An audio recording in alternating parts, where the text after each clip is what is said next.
our truck team arrives at the home, they'll pick up the junk from wherever the customer decided to put it. But what if it's still in the home? Our healthy, happy truck team will only touch the junk they're hauling away, and they never get closer than 6 feet from the customer. Your home will feel big, clean, and open. When you want junk to disappear, call 1-800-GOT-JUNK. Or visit 1-800-GOT-JUNK.com. The Rush Limbaugh Show is sponsored locally by Insperity, HR that makes a difference, with a local office now in Providence. News Radio 920 and 104.7 FM.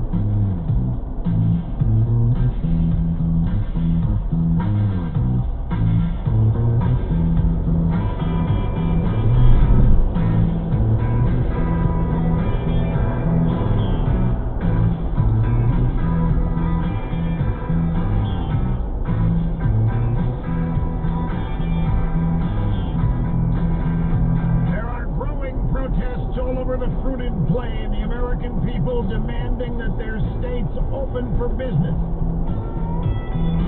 Your host is single-handedly being blamed for these protests. Now, the difference is that most hosts being blamed for some areas would gladly accept the blame, would gladly accept the responsibility. Most hosts would like being thought of as having that kind of power. On the other hand, Rush Limbaugh, America's real anchorman, I already know that I have this kind of power, and I have not utilized. I have not urged one protest. I never do this. I don't urge people to call Congress. I did it one time to show what would happen if I did it. We shut down the switchboard. I do not do this. I do not do activism on the radio. I've never told people to cut up their Exxon credit cards and send them somewhere. I just don't do it. Because I believe you people have enough intelligence and self-mindedness to do what you want to do. You are not mind-numb robot.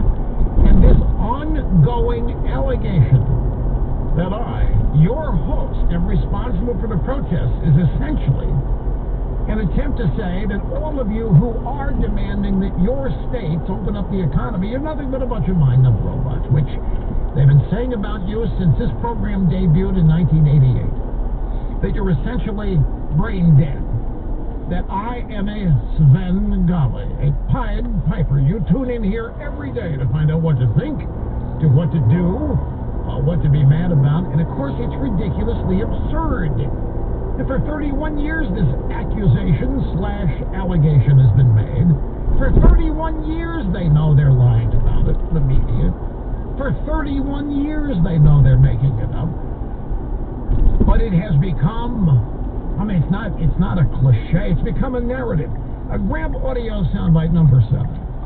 I want to thank fellow broadcast colleague Tucker Carlson, Chatsworth Osborne Jr., known affectionately here, on his Fox program last night, tried to put this in perspective.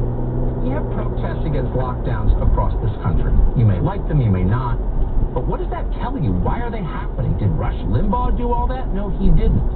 Here's the truth. If Americans had confidence that the government's response to this virus was wise and thoughtful and thoroughly rooted in science, they probably wouldn't be protesting against those decisions in the numbers they are. But they don't believe that, and they don't believe it for good reason. Exactly right. Now, again, most hosts would be arguing with Tucker Carlson if they had been blamed for causing the protests, and Tucker Carlson, I think, had nothing to do with it. They'd be insulting Tucker Carlson's not knowing what he's talking about. Now, see, my friends, I'm not burdened or shackled or distracted by these silly little ego requirements that some people have to tell themselves they matter. I know I matter. So it ticks me off. It literally ticks me off because what it ultimately is an insult to all of you and to the people protesting. And of course, whenever the left protests, which is a way of life, we never hear anybody blamed for it other than the people they are protesting. Isn't it fascinating? When the left starts protesting something, it's always the fault of the people they're protesting. The protesters are right. The protesters must be listened to. The protesters had just cause.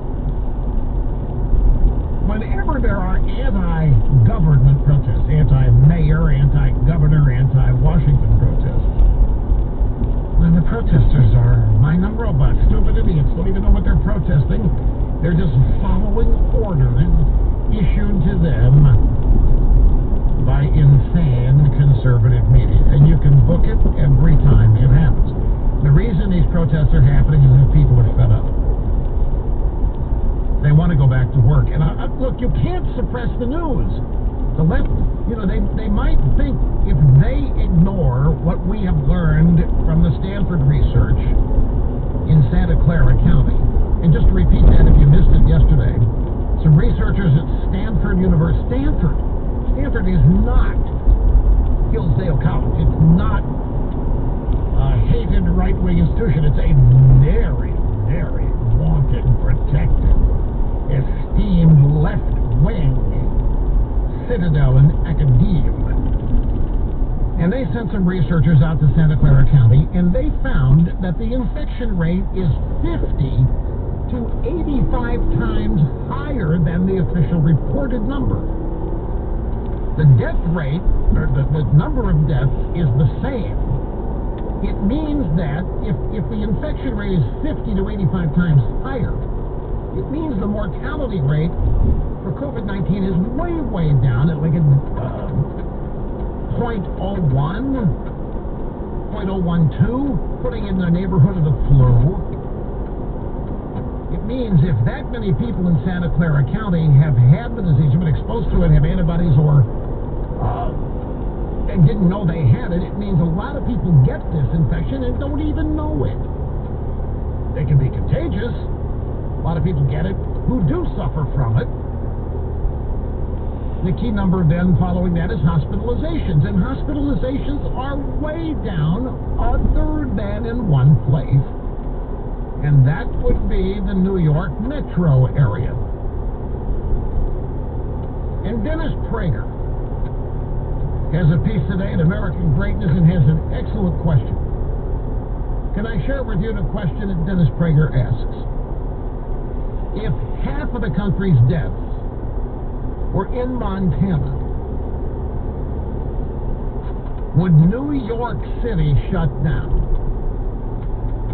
If half the nation's deaths were in Missouri, if half of the nation's deaths were in North Dakota or South Dakota, or pick a state that they never even heard of, like, what's this, Wyoming. They hate Wyoming. Well, Wyoming's got a couple left-wing cities in there. Just pick a state. The point is, pick a state, and if half the deaths were coming from that state, would New York shut down? Would Governor Cuomo shut down? Would the rest of the country shut down?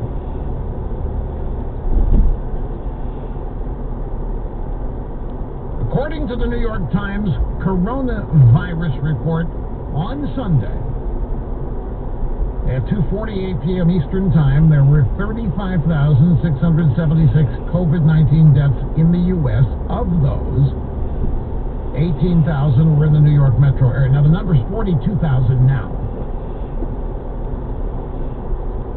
Still, the percentage of deaths nationwide, over half of them are in the New York metro area.